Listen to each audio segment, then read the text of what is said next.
Ok. Nós já estamos na tela aí com o nosso querido Denizar, que escreveu Miriam, mas o nome dele é Denizar. O Denizar vai nos brindar hoje com um seminário, né? Ele é cientista social, tem mestrado em sociologia, ele é professor universitário há 26 anos e ele trabalha no ensino superior lá no Distrito Federal. Ele é um conferencista acadêmico e é espírita. Há muitos anos nós nos conhecemos, né? Graças a Deus. Além disso, ele é um médium psicógrafo bastante atuante, né? Com algumas mensagens lindíssimas. Teve alguns poemas maravilhosos e nos brindado com esses poemas aí, né? Nós vamos agradecer ao companheiro, né, pela sua apresentação. Nós combinamos, né, 3 momentos, né, de 40 minutos cada um. Ele faz 40 minutos, dá um descanso, depois mais 40, mais 5 minutos de descanso, depois mais 40. Também poderão ser feitas perguntas pelo chat, né, e nós iremos respondendo lá no final, né, no final de tudo. Existe uma saudação que a nossa Nádia não pode estar presente, viu, Denise? Porque ela está num congresso espírita da França, um congresso muito importante, inclusive é sobre a prece. E nós ouvimos de manhã ainda a palestra da nossa Nádia, maravilhosa palestra sobre a oração, sobre a prece, magnífica. Mas ela fez questão de gravar uma palavrinha para você, viu? Para mostrar que ela não está presente, mas virtualmente ela está aqui junto ao seu coração. Vamos pedir à nossa operadora, né, que coloque aí essa mensagem da nossa Nádia para você, por favor. Queria só testar o áudio. O senhor está me ouvindo ou não? Muito bem, está muito bem. Tá ótimo. Obrigado, muito obrigado. Boa tarde, meus irmãos, boa tarde, meus amigos. É uma alegria estar com vocês mais uma vez. Estamos neste feriado recebendo mais um convidado muito especial, recebendo hoje nosso querido irmão, nosso querido amigo Denizar de Souza, que está aqui conosco. Agradecemos sua visita, sua participação, o aceite ao convite do ICEB. Denizar, temos absoluta certeza de que teremos uma grande tarde.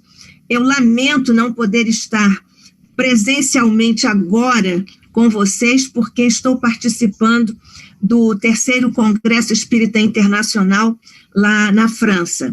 Mas estou aqui para dizer que o nosso coração recebe você, Denizar, com toda a alegria, e certamente eu vou ver na gravação. Deus te abençoe, muito obrigada, e continuamos estudando o nosso querido Espiritismo, nossa querida doutrina, muito especialmente hoje, agradecendo mais uma vez no Instituto de Cultura Espírita do Brasil, o ICEB, a casa de Deolindo Amorim. Um beijo no seu coração, Denizar, obrigada, e tenho certeza que será uma grande tarde. Deus nos abençoe a todos.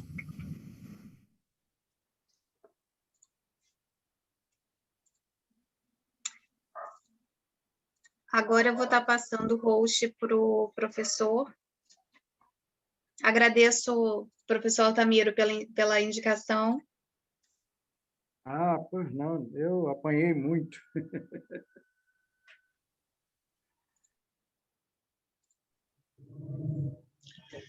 A abertura vai ser feita pelo Denizar, que fará uma prece inicial, não é isso, Denizar? E depois agradeço a sua tarefa. Nós que agradecemos. Deixa ela voltar à tela. Miriam de rosto, não, ok. Só tem que apagar essa aí. Ok. Denizar, a palavra é sua, por favor. Queridos amigos do Instituto de Cultura Espírita do Brasil, a quem cumprimento, a todos, especialmente através da pessoa do professor César Soares dos Reis, um amigo muito querido, de mais de 2 décadas, uma pessoa que nós temos como referência em nossa vida, um exemplo a ser seguido, e, acima de tudo, esse grande trabalhador que lidera com tanta alegria e dignidade, tanta responsabilidade, o Instituto de Cultura Espírita do Brasil. Então, inicialmente, eu quero agradecer ao gentil convite do professor César, cumprimentar a todos os amigos da casa de Deolindo Amorim, que estão conosco nessa tarde, cumprimentar muito respeitosamente a nobilíssima esposa do professor César, que nos alegra com a sua presença, e a todos que estão conosco nessa tarde, que esperamos ser de estudo.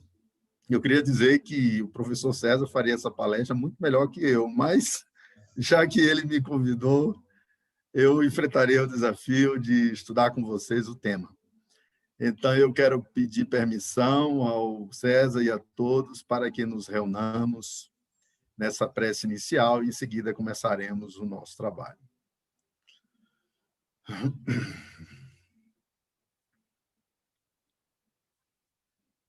Amigos queridos,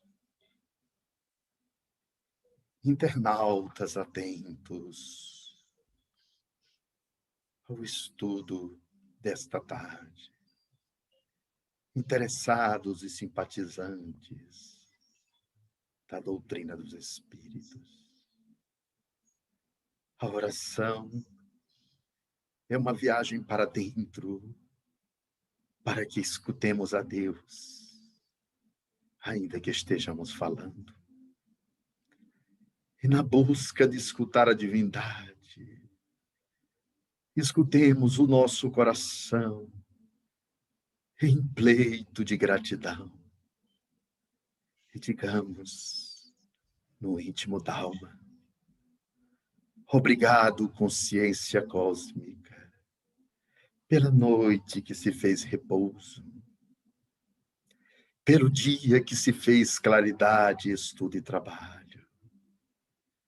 Obrigado, Criador, pela estrela-mãe que nos dá a luz do dia, pela terra que se moveu e nos dá em nosso hemisfério a oportunidade do dia. Obrigado, Criador, pela vida na terra, multiforme e colorida, pelos planaltos e planícies, pelos rios e oceanos, pelas florestas, por todos os reinos da natureza. Muito obrigado, Criador, por mais um dia que nos concedes a que nos mantenhamos na crosta terrestre, na indumentária carnal, física, provisória, mas de esplêndida necessidade à nossa evolução. Muito obrigado, Criador, pelos que nos amam, pelos nossos amigos, por aqueles a quem amamos, por todos os que fazem a rede de afetos e amigos que temos. Muito obrigado por esse trabalho. E nós te pedimos, Senhor da vida, na enorme insignificância do nosso espírito, que os teus emissários, a partir de agora, falem conosco através de nós, para que toda deficiência que nos caracteriza seja superada pela palavra dos amigos espirituais sábios. Assim pedimos, Jesus, permissão para que o Espírito nobilíssimo de Adriana de Jesus esteja presente e que juntos falemos das alegrias da imortalidade, da comunicação não violenta e pacificadora e da alegria de trabalharmos por um mundo melhor. Em nome de Deus, em nome de Jesus, agradecendo a presença dos amigos espirituais, iniciamos.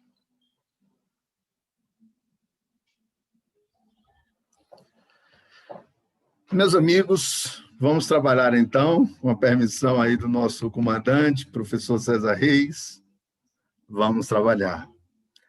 O tema que nos é proposto, e nesse primeiro bloco, creio que em 45 minutos, o tema principal, geral, é comunicação não violenta, fator de construção da paz. E nós vamos iniciar a nossa abordagem falando, pelo menos, de duas grandes revoluções, porque falaremos de cérebro e linguagem, falaremos de escrita, falaremos de imprensa e falaremos de sociedade em rede de comunicação contemporânea, ao final, e a contribuição do espiritismo e da espiritualidade em torno disso.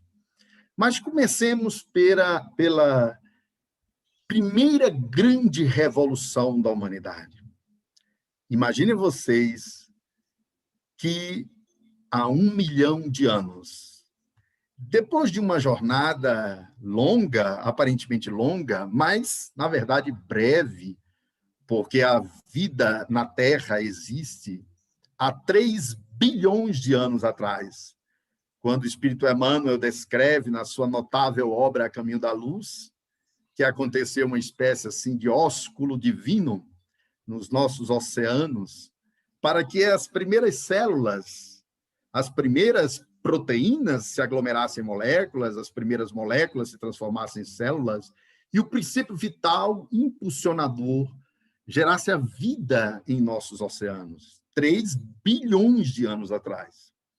E há apenas 1 milhão de anos atrás, 1 milhão, nós tivemos a primeira grande revolução que vai interferir para sempre na comunicação humana, que é o surgimento do cérebro e da linguagem.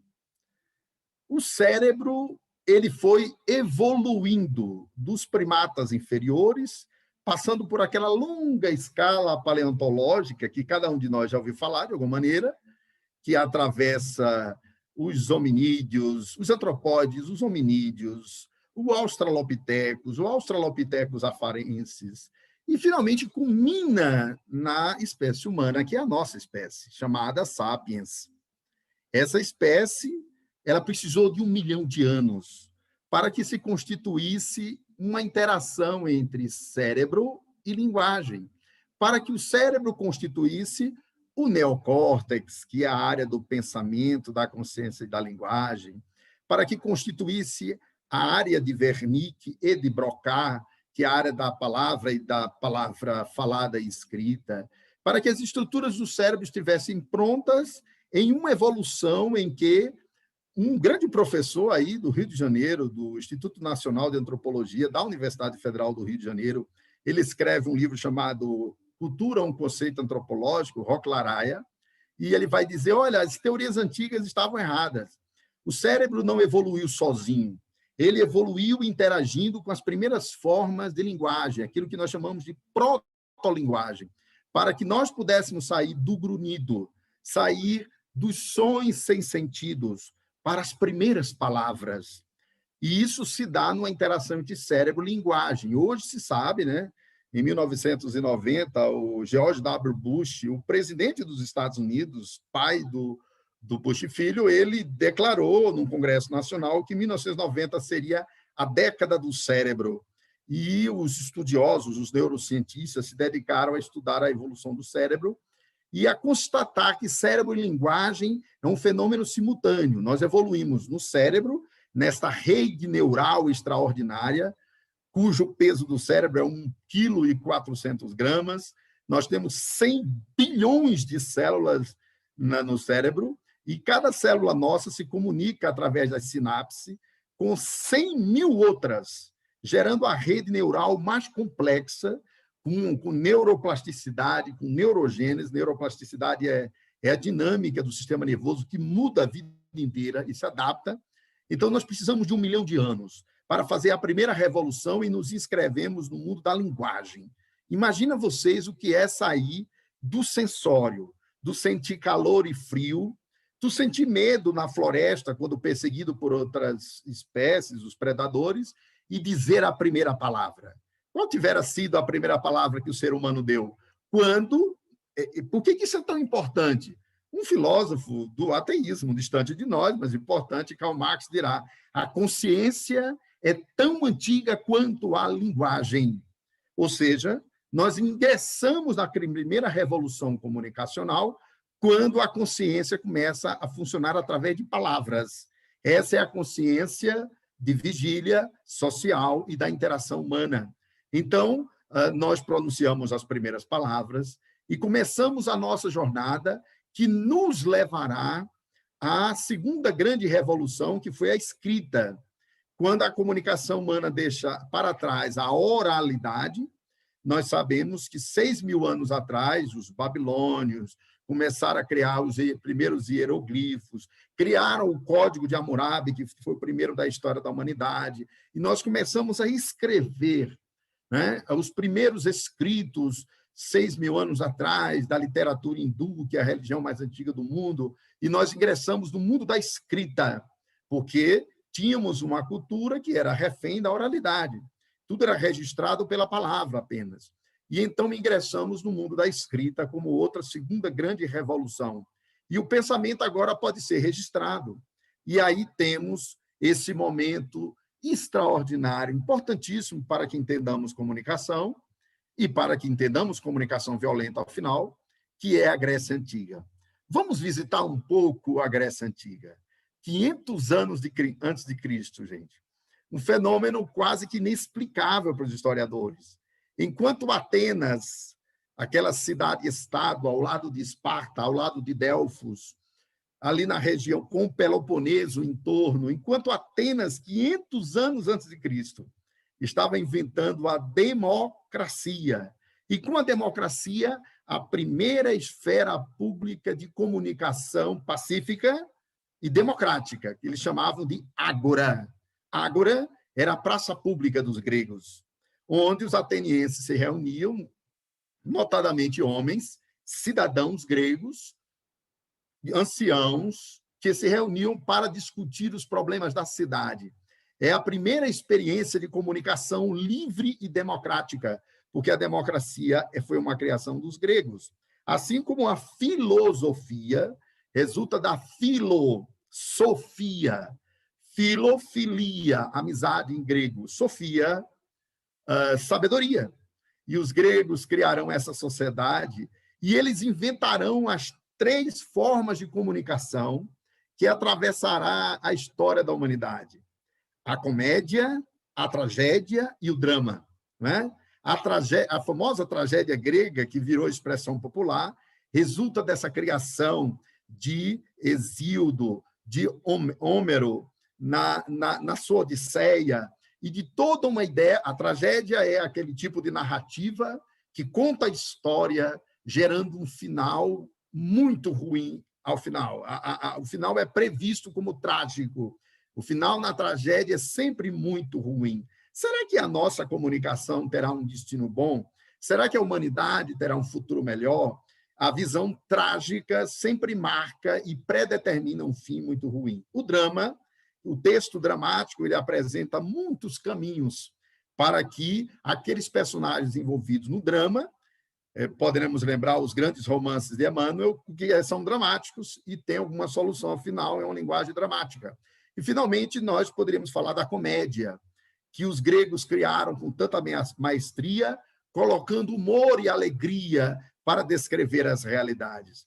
Esse povo criou um padrão de comunicação que vai marcar o Ocidente por longo período, que é o que eles chamavam de logos, o logos. A palavra logos em grego quer dizer conhecimento, estudo. Vejam que coisa curiosa. Enquanto que nós, modernos, nos orgulhamos de separar o conhecimento da crença, aquilo que os gregos chamavam de episteme, conhecimento, e de doxa, crença, os gregos eles tinham uma visão holística da realidade.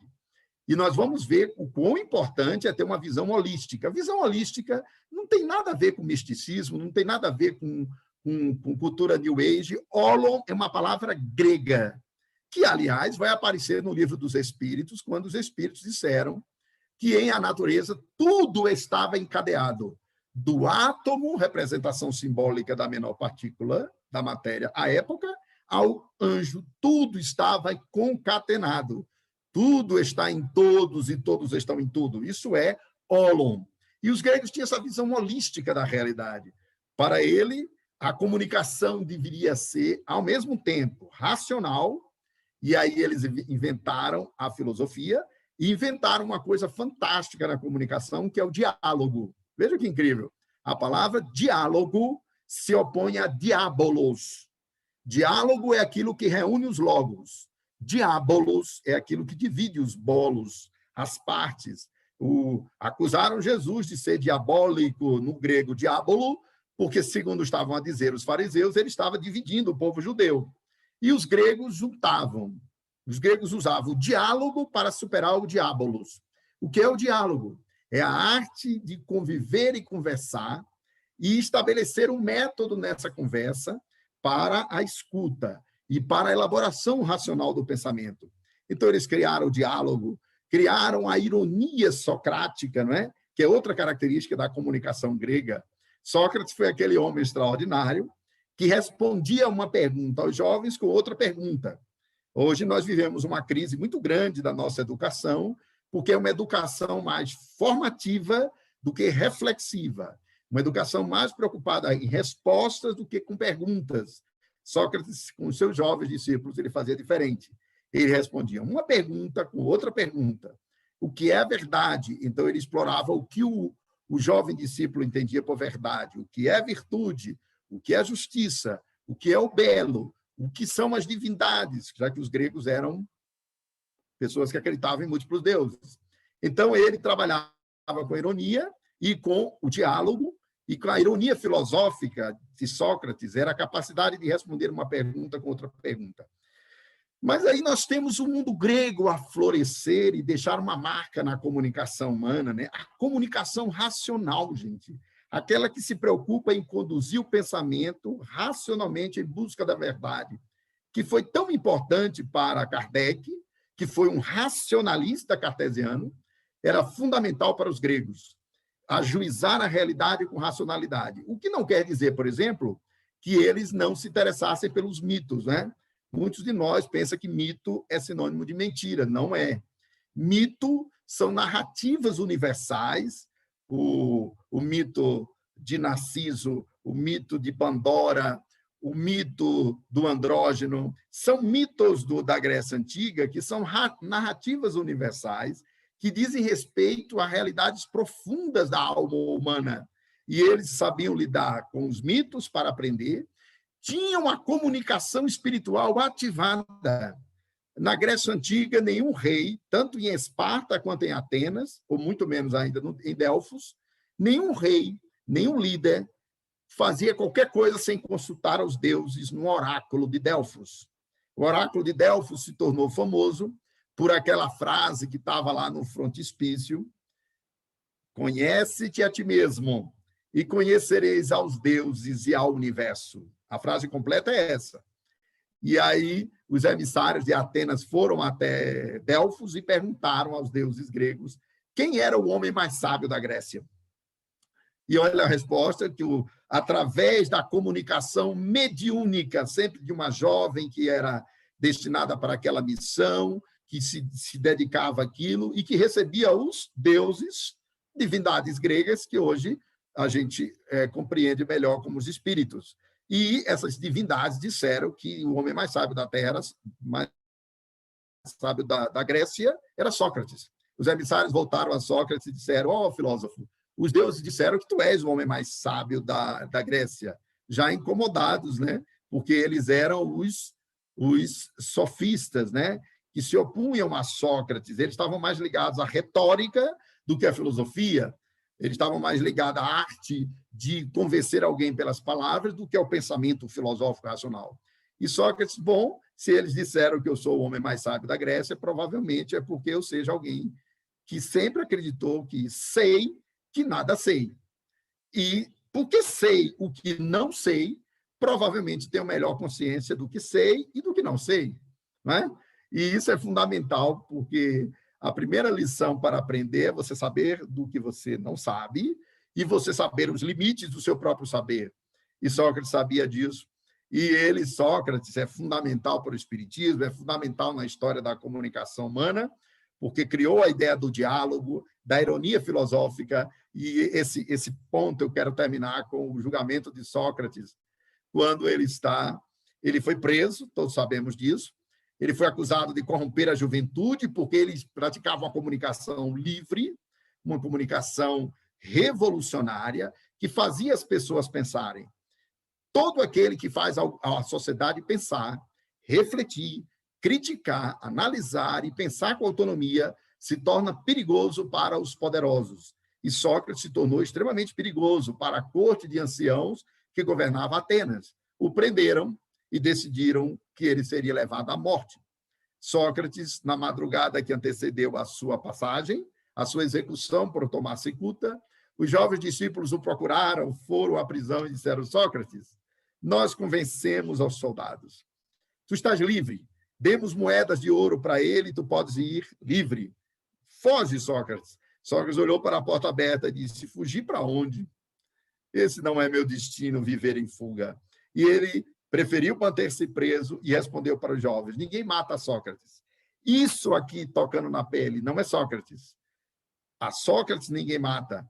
E ele então dirá a frase que ficou na história: ninguém sabe se a morte não é o maior bem dos homens. E, no entanto, todos a temem como se fosse o maior dos males. E Sócrates seguiu para o seu destino. O soldado, ele perguntou para o soldado, num anfiteatro grego lotado: que devo fazer para que se cumpra meu destino? E o soldado, já atônito, respondeu: deves ingerir o veneno e andar em círculo. Já se sabia do coração e que o veneno se espalharia até afetar o órgão central. E Sócrates começou a andar em círculo e descreveu o que estava sentindo. Então ele dizia: não estou sentindo mais minhas pernas. E então caiu. E quase próximo da morte, já deitado, ele olha para a plateia chorosa e ele diz uma frase parecida com uma que Jesus também disse, eu vou citar mais adiante. Ele diz assim: não chorais por mim, jovens discípulos, chorai antes por vós, que ficarais sem mim. E Jesus falou algo parecido para as mulheres na sua jornada, no seu martírio, que nós citaremos adiante. Então, Sócrates termina a sua vida ainda pedindo: Critão, pague valores de moeda que eu devo a alguém, e então ele foi embora. E nós temos a Grécia fundando essa comunicação democrática, racional pela primeira vez. Só que vai acontecer uma coisa muito complicada. No ano 270 a.C., o Império Romano invade a Grécia. Imagina a Grécia de Platão, que tinha escrito a República, que tinha escrito o julgamento de Sócrates, que tinha escrito Fédon, a Grécia de Homero, de Hesíodo, de Aristóteles, que escreveu Ética, a Nicômano, que era seu filho. Aristóteles, que dizia que a ética na comunicação era um problema prático, de prática social. Tudo isso quando, no ano de 270, o Império Romano invade a Grécia e começa a colonizar não só a Grécia, mas a Germânia, que era a Alemanha de hoje, a Bretanha, que é o Reino Unido de hoje, e coloniza todos os países, as Gálias, que é a França atualmente, e eles destroem a cultura grega, porque eles eram uma cultura militarista, colonizadora, de conquistadores militares, e a cultura grega, então, entrará em colapso. E aí nós vamos ter, observe, para o nosso tema, isso é muito importante, na Grécia nós tivemos comunicação comunitária, anotem aí. Uma coisa é comunicação comunitária, outra coisa é comunicação institucional. Na Grécia nós tivemos comunicação comunitária. O que é comunicação comunitária? É uma comunicação entre iguais. É uma comunicação em que todos falam em um mesmo lugar de fala, sem hierarquias na hora do debate. Sem uma hierarquia que, na Idade Média, né, os professores chamavam, em latim, o magicte dixit, o mestre disse. Na Idade Média, as aulas eram dadas ali, no andar de...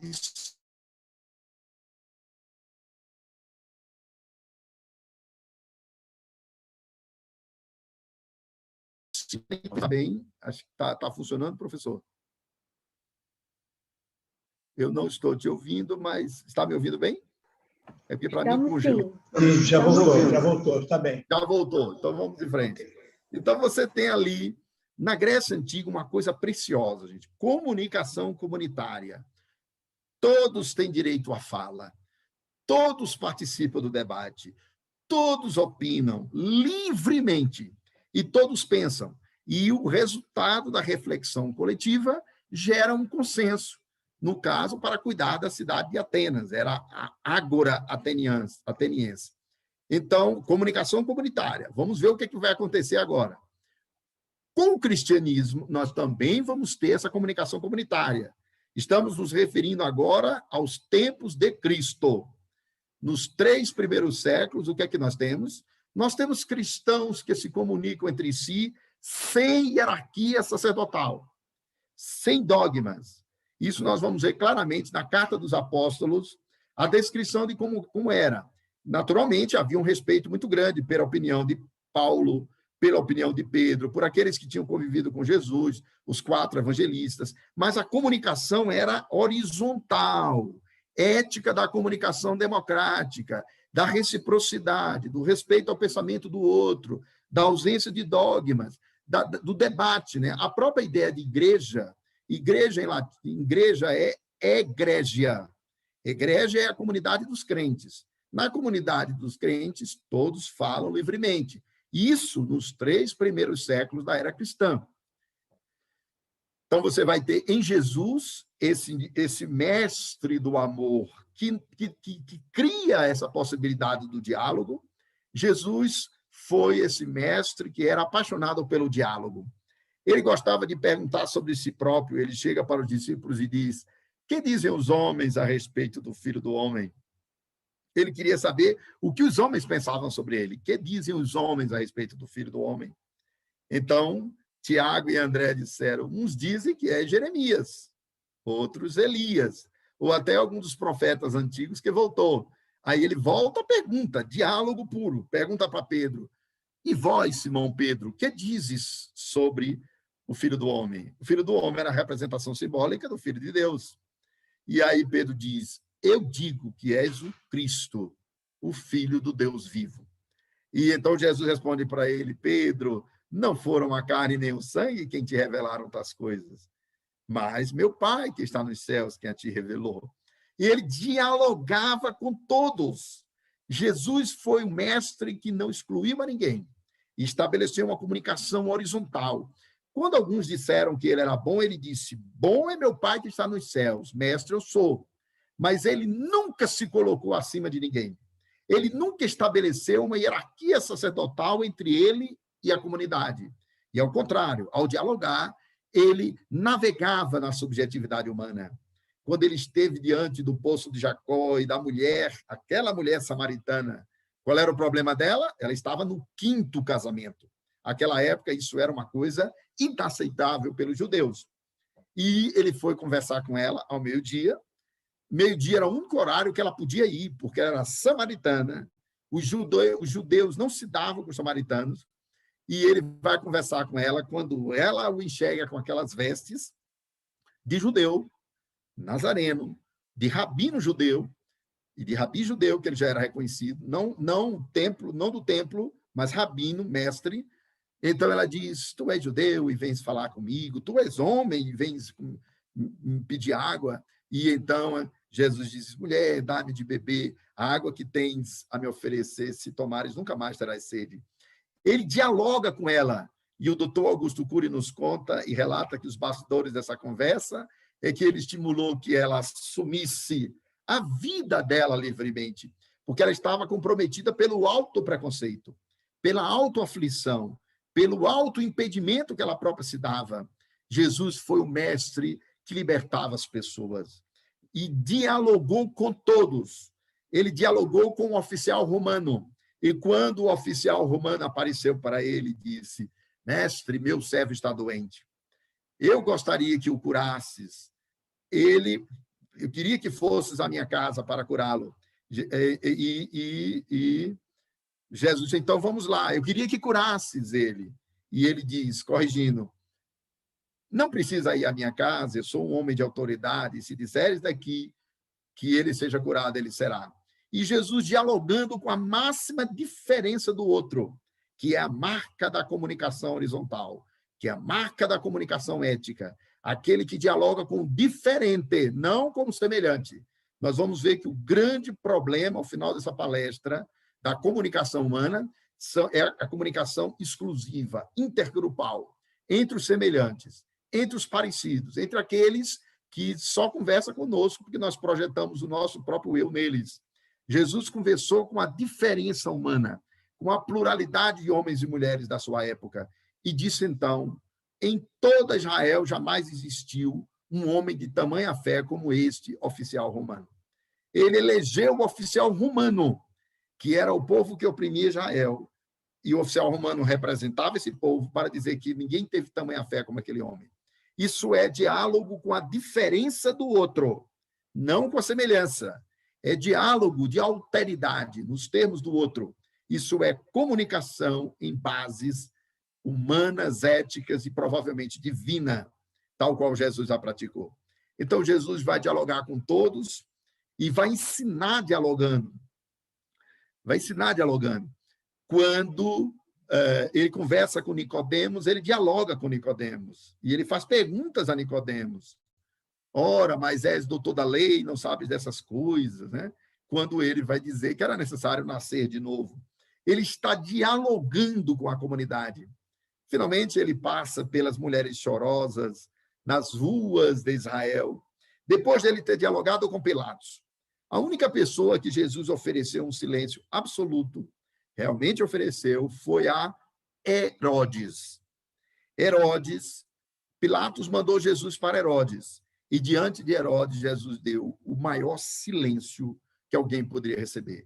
Herodes fez perguntas, Herodes tentou provocá-lo, Herodes tentou envolvê-lo nas suas palavras maliciosas. Jesus ofertou a Herodes um silêncio para que ele pensasse por toda a eternidade do silêncio de Jesus. E mais, diante de Pilatos, Jesus volta a conversar, a fazer perguntas e a fazer Pilatos pensar. Nós costumeiramente associamos Jesus com o líder de uma religião, o fundador de uma tradição dogmático-cristã. Jesus foi um educador que sabia fazer aquilo que os bons educadores sabem fazer, que é despertar o virtus no outro. A palavra virtude vem de virtus. Virtus, em latim, quer dizer potência. Jesus dialogava para explorar e gerar potência no outro. E ele, diante de Pilatos disse: tu és o rei dos judeus? Esse era o problema. Os doutores da lei tinham acusado Jesus de ser o rei dos judeus, de ter dito que era o Messias. Por um lado, dizer que era o Messias era o maior atentado à profecia. Os judeus não toleravam ninguém que fizesse isso. Por outro, o Messias seria o rei dos judeus. E César não podia tolerar nenhum outro rei, senão Herodes, que, no fundo, era o mandatário de Pilatos e do Império Romano. E Jesus disse: tu dizes, sou rei. Não vim a este mundo senão para dar testemunho da verdade. Aquele que escuta a verdade, aquele que ouve minha voz, ele que escuta a verdade ouve minha voz. Ele dialogou com Pilatos e ele trouxe a ideia de uma verdade que contemplava o outro. Quando ele está andando pelas ruas de Jerusalém e todas aquelas mulheres choravam muito pelo seu martírio, ele disse: não chorais por mim, chorai antes por vós e por vossos filhos. Ele ali estava fazendo uma profecia do que aconteceria com Jerusalém de futuro, no ano de 86, quando Jerusalém foi invadida e quase 800 mil pessoas foram mortas e muitos homens foram levados como escravos para Roma. Mas Jesus foi aquele que dialogava. A verdade do Cristo não era uma verdade absoluta que ele só detinha. Ele disse várias vezes: vós sois deuses, podeis fazer o que eu faço muito mais ainda. Eu sou a luz do mundo, mas vós sois o sal da terra. A comunicação de Jesus era horizontal. Ele não se colocou no lugar inacessível.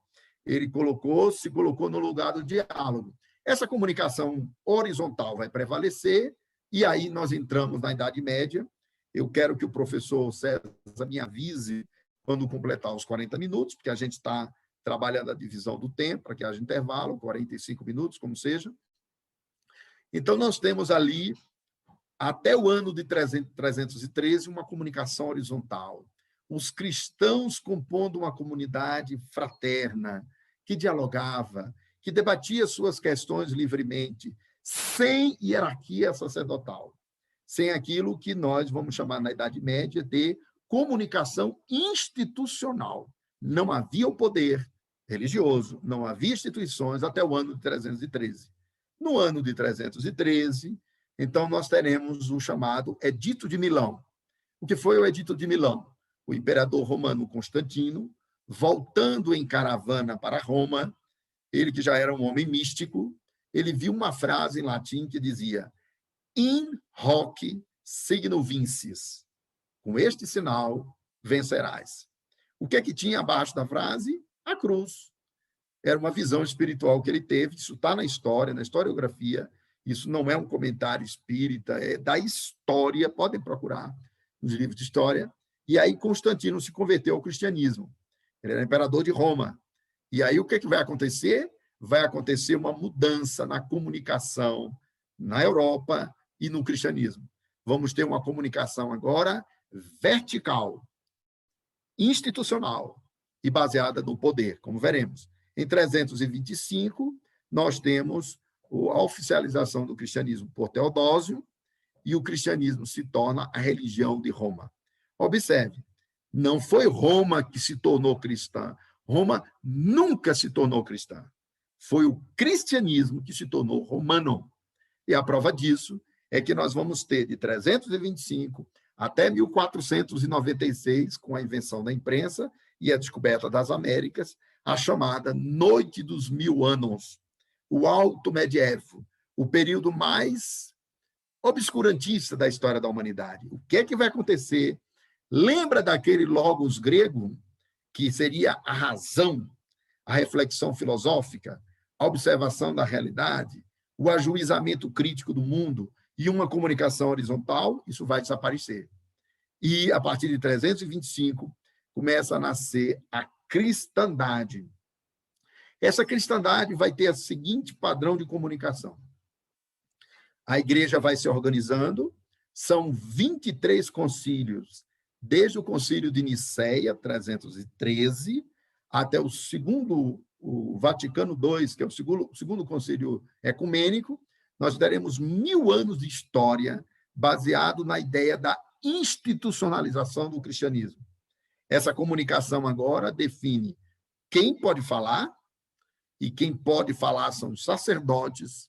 A palavra agora, ela obedece a uma hierarquia de poder. Quem decide os assuntos de fé são os sacerdotes. E o que é que vai acontecer? Vai acontecer uma coisa curiosa. Pergunte-se agora, por que que a comunicação com os mortos desapareceu nesse período? Ele desapareceu em 5 de maio de 555, no segundo concílio de Constantinopla, o Constantinopla II, quando Justiniano II, imperador de Roma, no dia 5 de maio de 555, ele dirigiu o concílio, ele mandou matar o bispo Silvério, que morava em Roma, e que equivalia ao papado de hoje. Ele se auto-intitulou Papa, comandou o concílio dos líderes da igreja, e a partir de então ele estabeleceu vários dogmas. O imperador de Roma, Justiniano II, ele estabeleceu a ilegitimidade da reencarnação, que passou a ser considerada uma doutrina grega e não cristã. Ele mandou fechar a escola neoplatônica de Alexandria. A escola neoplatônica de Alexandria reunia Santo Agostinho, São Gregório de Nissa, São Clemente de Alexandria, reunia o Padre Orígenes. Todos eles eram os estudiosos de Platão e de Jesus. E eles todos eram reencarnacionistas. E o imperador diz, essa doutrina não é cristã, a decreta pagã, manda fechar a escola neoplatônica de Alexandria e manda queimar a biblioteca de Alexandria. E aí começa a era do obscurantismo medieval. E o cristianismo, que na sua origem era uma conversa fraterna, Jesus foi um homem do povo, nunca nos esqueçamos disso. Se nós encontrássemos com Jesus... Faltam? Um minuto. Então, eu vou terminar com isso aqui. Jesus foi um mestre do povo, um homem da comunicação comunitária. E a Idade Média, então, vai começar ali, na noite dos 1000 anos, com uma comunicação institucional, uma comunicação sacerdotal, e eu termino com a palavra de Francisco de Assis, no século XII. Francisco de Assis se perguntará, muito preocupado: mãezinha querida, quando virá o Espírito Santo que o Pai prometeu? Quando virá o Espírito de verdade? Nesse período da Idade Média, nós tivemos o Tribunal do Santo Ofício, nós tivemos o julgamento dos crimes de fé, e, para terminar mesmo esse bloco, nós tivemos a proibição de comunicação aos mortos. Você sabe por que a cristandade proibiu a comunicação com os mortos? Porque a comunicação com os mortos define o processo de salvação fora da igreja. Quando os mortos se comunicam, eles dizem que as pessoas se salvam, se elevam, não pelo cumprimento dos bens de salvação, mas por um comportamento, uma conduta. Isso não interessava à igreja. Então, a igreja bloqueou a comunicação com os mortos e lançou um anátema em torno disso, proibindo, lançando quaisquer práticas de comunicação com os mortos na proibição. Nós vamos parar aqui para tomar uma água. Eu tento retomar desse ponto para mostrar para vocês que, assim como o oráculo de Delfos foi fechado e destruído pelos romanos, assim como isso aconteceu 270 anos antes de Cristo, isso volta a acontecer na cristandade. Não confundir cristandade com o evangelho. Cristandade é aquilo que os historiadores chamam conjunto das instituições que governaram a Europa na Idade Média e governaram um fenômeno chamado cesaropapismo, que é a junção de césares e papas governando toda a Europa, no período mais obscuro da história da humanidade, em que essa igreja praticamente destruiu o cristianismo, porque ele perdeu completamente o sentido comunitário, como veremos. Eu vou parar aqui, depois eu retomo e explico aprofundando esses detalhes. 5 minutos de intervalo para tomar uma água, né? Daqui a pouco voltamos. Quem quiser fazer perguntas, faça pelo chat. E lá no final da apresentação do nosso querido amigo, irmão Denizar, nós vamos apresentar todas as perguntas e ele vai responder a cada uma delas, tá certo? Então, faça a pergunta pelo chat e deixa lá. Intervalo, 5 minutos para descanso. O seu relógio é 15h21, professor César Reis? 5h21, 5h22. Tá ok. Ok.